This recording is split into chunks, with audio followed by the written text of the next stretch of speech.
Eu vou chamar primeiro o Matthew Napoli, que tirar o óculos, que é vice-presidente de operações no espaço da empresa Made in Space.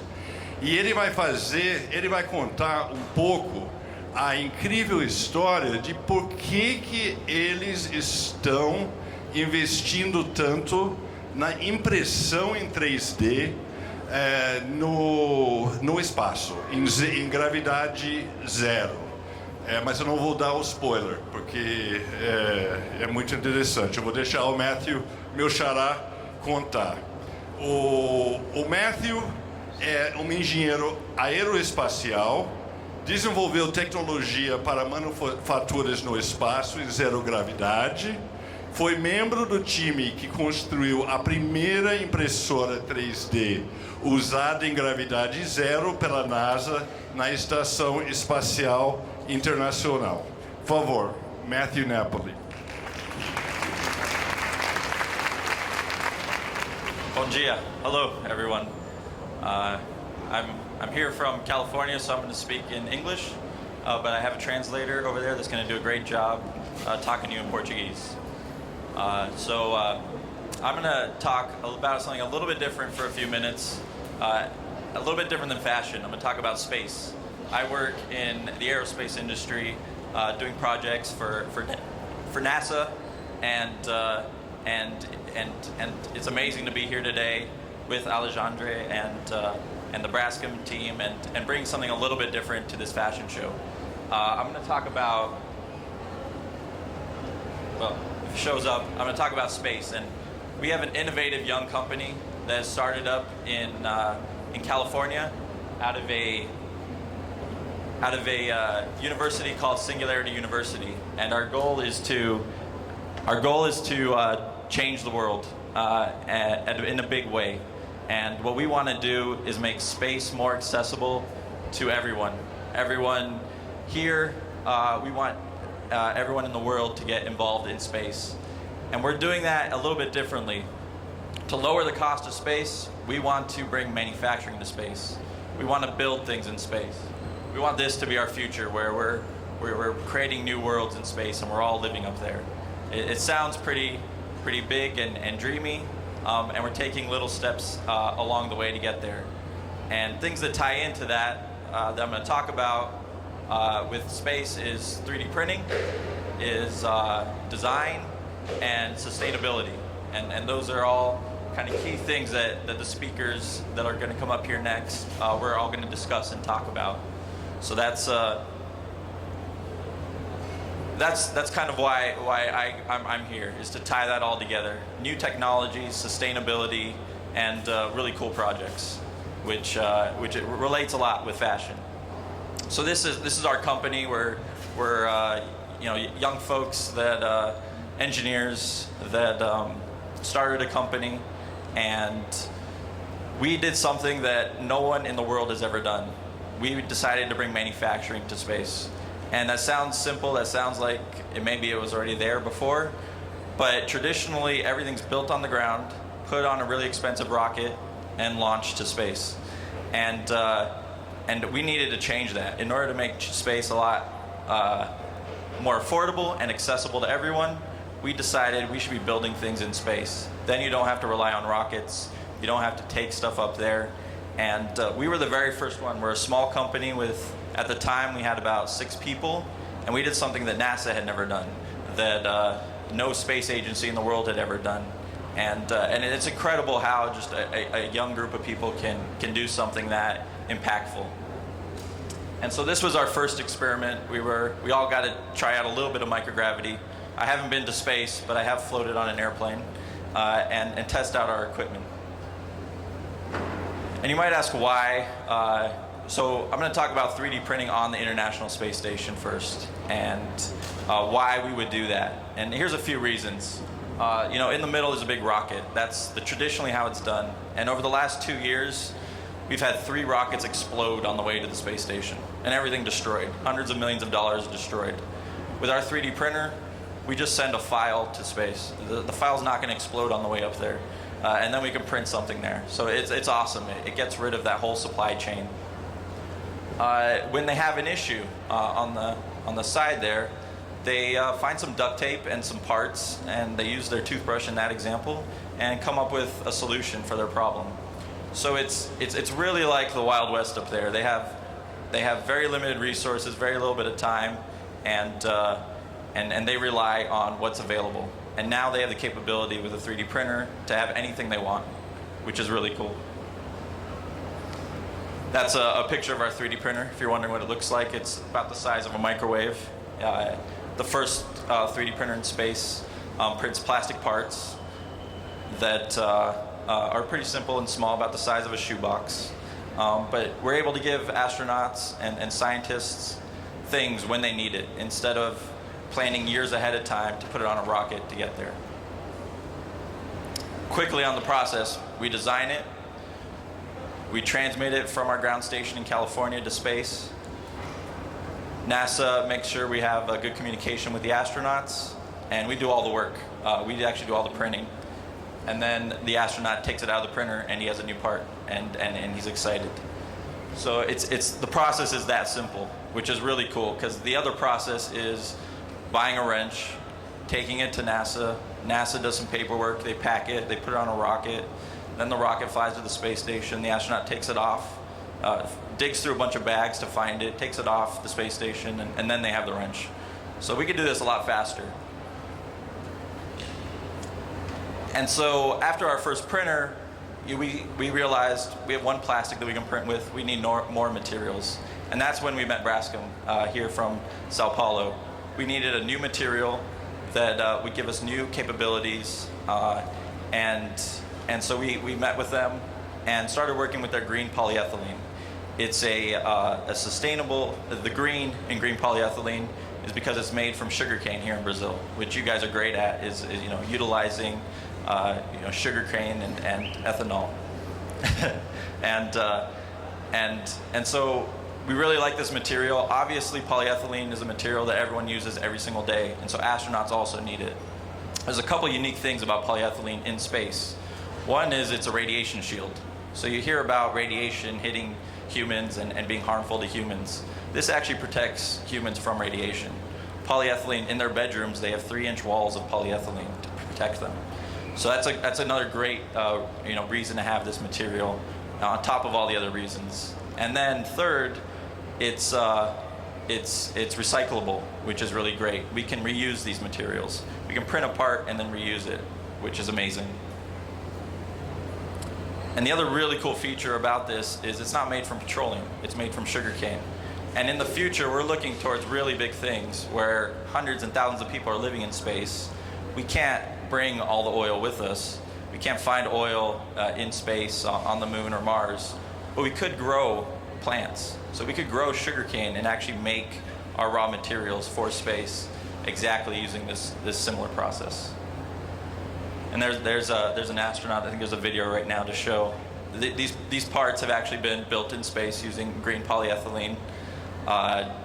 This was done last year, and we've had a great time working with Braskem and bringing a little bit of Brazil to the International Space Station.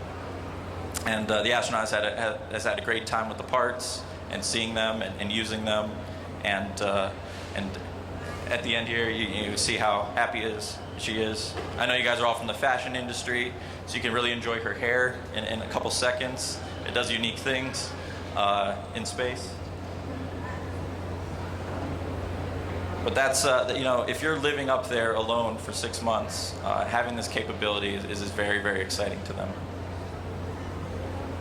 And so kind of the next aspect is design. 3D printing is an amazing tool. And as designers, you guys are starting to use it more and more. I'm seeing it every year in fashion shows, from shoes to accessories to even fabrics and clothes. And that's getting really cool, really awesome. And for the same reasons we use it in engineering, you guys can use it in design. And kind of the really cool thing about it is two things. One, complexity is free. With 3D printing, if you print a solid block versus something really intricate like this rope design, then the part is actually the exact same cost. It's just machine time and material. It's not more expensive because it's more complex. So you have complexity. Also uniqueness. If you have, with 3D printing, every single person here can have a unique item that nobody else in the world has. You know, you can customize it, make it your own, make it fit you exactly, add your name to it, make it unique and all your own. And that's really exciting thing about 3D printing. In engineering, that reduces the cost. In fashion, it gives you new opportunities, new ways to stand out, new ways to be unique. And that's what we're going to talk about.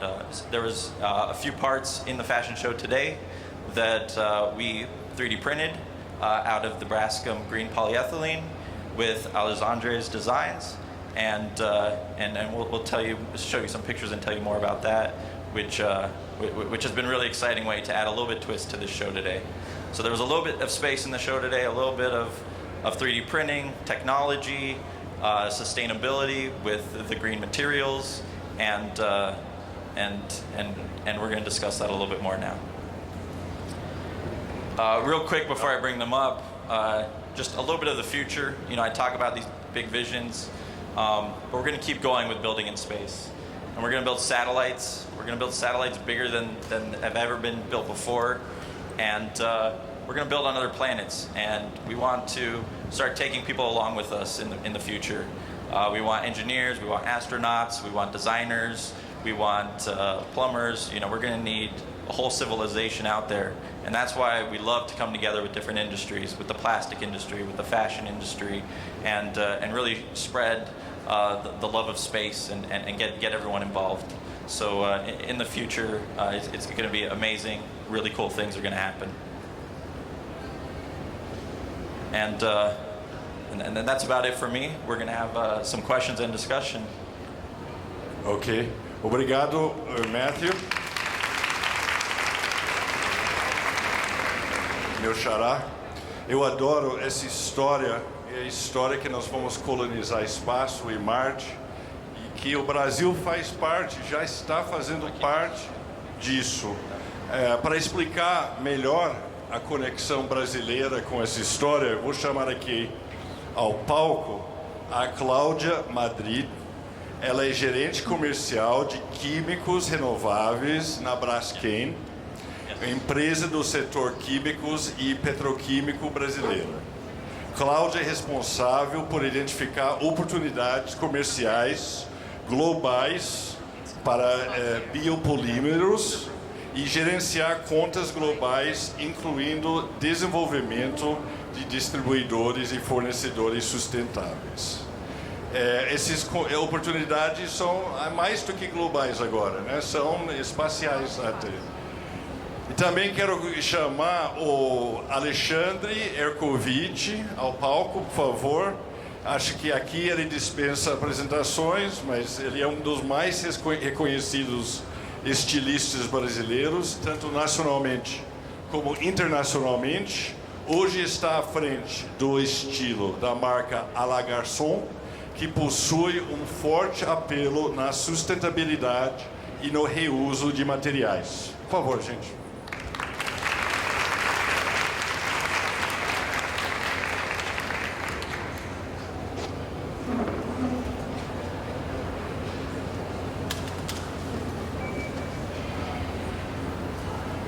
Eu vou começar com você, Alexandre. Tá? Você conhecia essa história da impressão no espaço? Não, eu não conhecia a história da impressão no espaço, mas eu já ouvi falar e já pesquisei um pouco sobre a impressão 3D. A novidade que foi apresentada quando a gente teve a primeira reunião, que é muito curioso, a história dos astronautas poderem imprimir as suas necessidades lá mesmo e não levá-las daqui. Então isso eu achei que, de fato, uma coisa é você ouvir sobre impressão 3D, a outra coisa é você ter esse conhecimento, né? Saber, ninguém sabe disso que está sendo falado aqui. Eu não sabia quando a gente se encontrou pela primeira vez. Eu fiquei impressionadíssimo como a autonomia, ela chega no espaço e atende às necessidades num ambiente eu não digo ambiente hostil, né, mas é um ambiente muito diferente do nosso, né, onde tem diversas limitações. E qualquer centímetro dentro de um é valioso, né? Então eu acho que isso mostra como existem pessoas que pensam de fato nessas necessidades que todos nós precisamos, e muito mais essa história das naves e da onde eles estão usando de fato essa tecnologia. Carmen, você poderia... Cláudia, você poderia explicar para a gente como o Brasil veio a participar dessa história? Qual é o papel do Brasil nessa história? Claro. O Brasil é pioneiro pela produção de cana-de-açúcar, né? Cana-de-açúcar, ela é muito usada hoje no setor automobilístico, nos carros que usamos. Mas esse projeto nasceu da necessidade de fazer um plástico que não venha do petróleo, um plástico que venha de uma planta, e essa planta é a cana-de-açúcar, que é super conhecida hoje no Brasil e uma planta muito importante em termos de captura de CO2, captura do dióxido de carbono, que é o que causa os gases de efeito estufa. Então, o projeto nasceu com a solução de produzir um plástico que ele venha de planta e não de petróleo e que seja 100% reciclável, que você possa reutilizar esse plástico em outras formas de aplicação de produto. O Matthew, eu acho que eu vou falar em português para você, tá? E você falou que você manda um arquivo para o espaço. You send a file. O que significa isso na prática?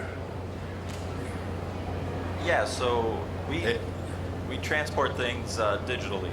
So instead of putting a physical item on a rocket, we have a print file that controls our printer. So all the design of the part is on this file. All the shapes, the geometries, all the print information on what temperature, what material.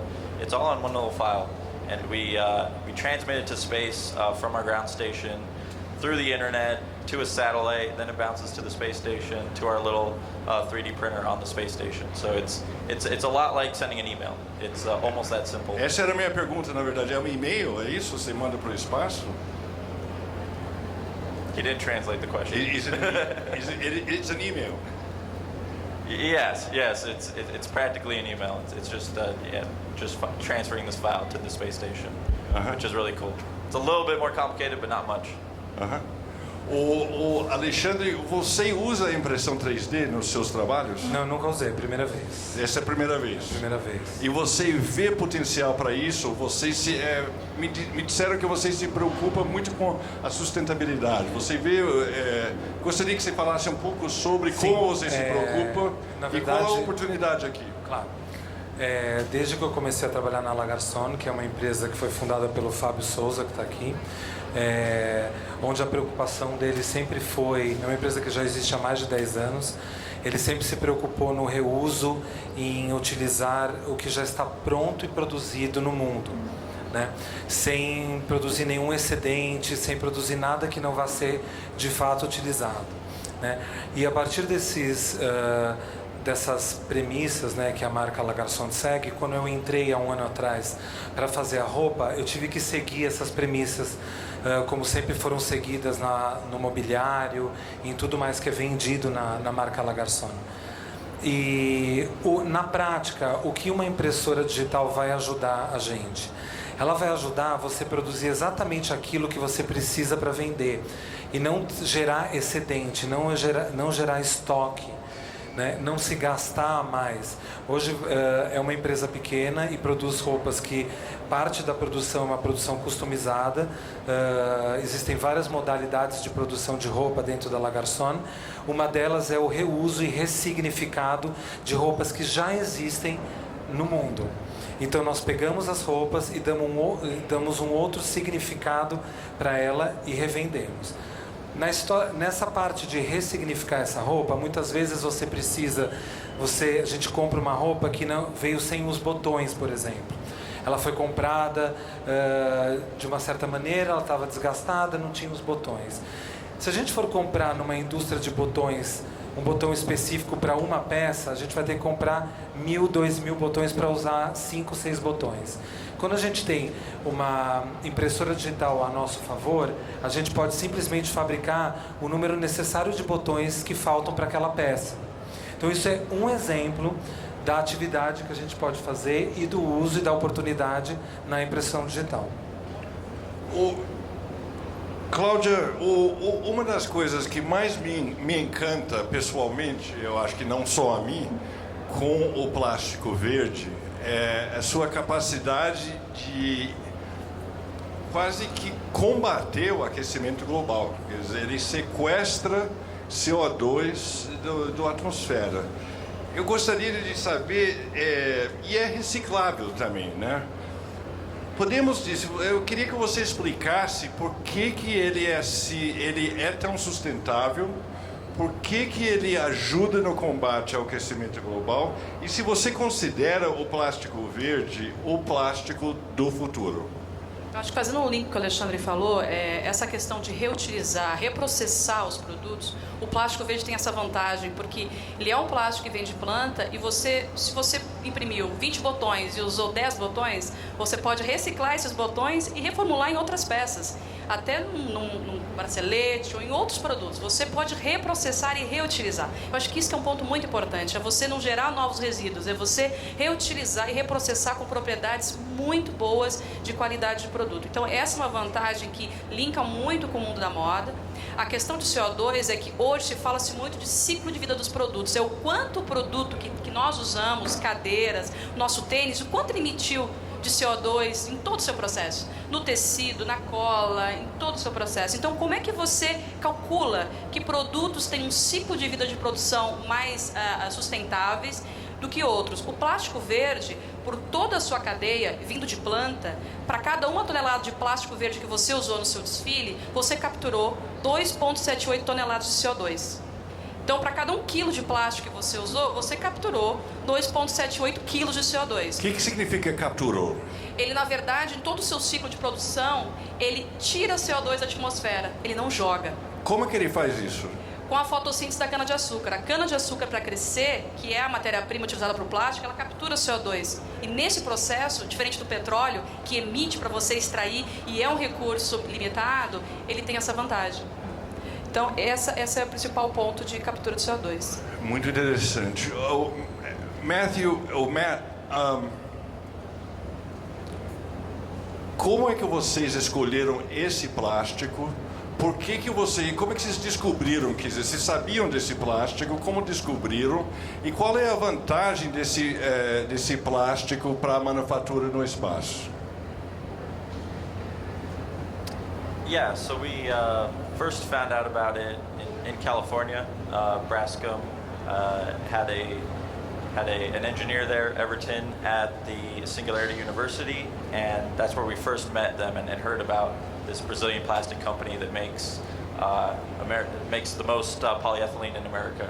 And we knew we needed new materials, so we discussed with them what options they had, what new materials they recommended. And when they told us about green polyethylene, that really sparked an interest because of the recyclability, the common use that everyone's used to this material. You can use the same systems, it replaces normal polyethylene exactly, and the sustainability, being able to grow this from plants and create plastic was amazing. We're big dreamers and we're futurists sometimes. And that sounds like the future. But the cool part is they're doing it today, right now. Alexandre, estamos fazendo mesmo hoje? Quer dizer, ele acabou de dizer que Braskem já está produzindo, que o fato desse plástico verde, na moda isso é verdade? O consumidor brasileiro já está preocupado com a questão da sustentabilidade? Sim. Sim? E conta pra gente um pouco isso. Sim, ele... Hoje eu acho que todo mundo quer saber da onde veio a comida que você dá para o seu filho, se a roupa que você compra tem trabalho escravo envolvido, o que acontece com o lixo, o descarte de lixo, se você usa um tecido que a tecelagem devolve a água para a natureza limpa. Então, isso são preocupações que já existem, todos nós já ouvimos falar disso, mas na prática, na moda, eu acho que a moda é um dos últimos setores que está falando desse assunto, mas na verdade é uma situação inevitável, uma situação sem volta. Não tem como, porque todo consumidor vai querer saber de onde veio cada produto de moda que ele está comprando. Isso vai se intensificar cada vez mais. A experiência que eu estou tendo de um pouco mais de um ano dentro da La Garçon, fazendo produtos que nós produzimos quase lixo zero, tudo que a gente extrai de uma roupa usada e põe numa outra roupa, a gente procura não jogar fora absolutamente nada, reaproveitar tudo que uma roupa tem. Isso a gente explica para o consumidor. E todo mundo pensa, imagina que algo que é reciclado, que foi uma roupa antiga que foi refeita, é mais barato do que uma roupa nova, é mais caro. Então isso é um obstáculo que a gente tem que percorrer, porque você retrabalhar uma roupa que já existe demora muito mais tempo e muito mais raciocínio do que você simplesmente fazer uma roupa nova. Então, por enquanto, uma roupa que foi feito um trabalho de ressignificado nela, ela é mais cara do que uma roupa do mesmo nível. Então, existe uma luta como fazer com que produtos que sejam sustentáveis e reciclados hoje atinjam o mesmo nível de preço dos que não são. Então hoje a grande guerra é essa. Cláudia, vamos ficar nessa questão do preço. A Braskem fabrica plástico normal também, que não é do plástico verde. Você acha que o plástico verde pode ser o plástico do futuro? Vocês trabalham com essa ideia? E é mais caro ou é mais barato que o plástico normal? Com relação ao plástico do futuro, não só o plástico verde, existem uma série de bioplásticos e químicos renováveis que serão, sim, os grandes precursores do futuro de solução. Conta pra gente um pouco quais são Por exemplo, nós temos projetos para produzir um plástico vindo de planta para usar no setor automobilístico, que é o polipropileno. Então, projetos que vão expandindo cada vez mais soluções para diferentes usos de plástico vindo de planta. E por que é o futuro? Porque os recursos são limitados. Todos nós sabemos que os recursos são limitados, o petróleo é limitado. Então, precisamos buscar alternativas e caminhos de produzir soluções sustentáveis, de uma forma ou de outra. E como o Alexandre falou, no início, qualquer projeto que você tenha que investir numa solução, em inovação e tecnologia, ele custa mais caro. Mas eu acho que o trabalho de todos nós é buscar tecnologias cada vez mais acessíveis e de ponta para conseguir mitigar o custo. E o custo pode sim ser mitigado com o reuso. Eu acho que o reuso também, e esse conceito de reuso em todas as cadeias também é muito importante, fazendo um link para o lixo, né? Ou seja, o nosso lixo tem muito valor. Se tivermos uma cultura de fazer a separação adequadamente, ele é uma grande fonte de valor e de matéria-prima. Matthews, então você, em quanto tempo quanto tempo vai levar para a gente colonizar Marte? Eu acho que essa vai ser talvez a última pergunta para você, tá? Só um segundo, quanto tempo vai levar para a gente colonizar Marte? Quando é que o humano vai para Marte? E ele vai já levar cana-de-açúcar do Brasil para plantar em Marte? Na primeira viagem, você acha? Wow, that's a really interesting question. Hopefully they bring it on the first trip. I think humans will be there in the 2030s. So maybe in about 10, 15 years, there'll be one or two humans. Before there's lots of us, before there's hundreds and thousands of us, it's going to take a few lifetimes. It's going to take a long time to slowly develop it and grow this resource. Oh wow, that's very different. Sorry about that. It's going to start soon, start in 10, 15 years, and it's going to go on for 100 years before we don't even think that we're colonizing anymore. Then we're just living there and enjoying our sugarcane and our plastic and our fashion on Mars. Alexandre, a impressão em 3D vai mudar a sua moda? Não, ela não vai mudar a moda em si, o estilo. Ela vai facilitar várias coisas. ela vai permitir com que qualquer ideia que o designer tenha possa ser realizada prontamente. Normalmente o estilista, quando tem uma ideia, ele quer ver essa ideia pronta o mais rápido possível. Eu trabalho há 25 anos, já trabalhei com centenas de designers em várias empresas diferentes, e isso é uma coisa que todos os estilistas têm, que é a ansiedade de ver aquilo que ele criou rápido. E acho que a impressão 3D, a impressora 3D, acho que permite um pouco dessa rapidez. A impressão 3D, ela também permite com que você faça primeiro um protótipo para ver se aquilo vai funcionar, para depois produzir em larga escala. Então isso também é uma ajuda quando você tem que fazer uma decisão de uma compra de muitas peças, você tem que ver esse protótipo, ver rapidamente. Então essa rapidez ajuda também. Cláudia, quais são as outras pesquisas da Braskem na área de plástico verde? Quais outras plantas vão produzir plástico? Vão ser usados para isso? Hoje o plástico ele tem características distintas, né? O plástico da garrafa é um, da tampa é outro. Quando você fala do plástico da sacolinha flexível é um outro plástico. Os dos botões utilizados é um outro tipo de plástico.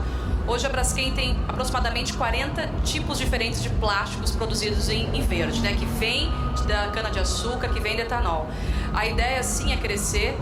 A gente tem projetos para, de novo, produzir peças mais resistentes, até mesmo solado de sapato, que é uma aplicação super importante, que você pode mesclar com outros produtos. Então, uma série de projetos que trazem cada vez mais um plástico de cana acessível para todas as aplicações do dia a dia, onde já está o plástico convencional. Ok. Olha, eu quero agradecer muito a presença da Cláudia, do Alexandre, do Matt, que veio lá dos Estados Unidos para contar essa história para vocês. E muito obrigado.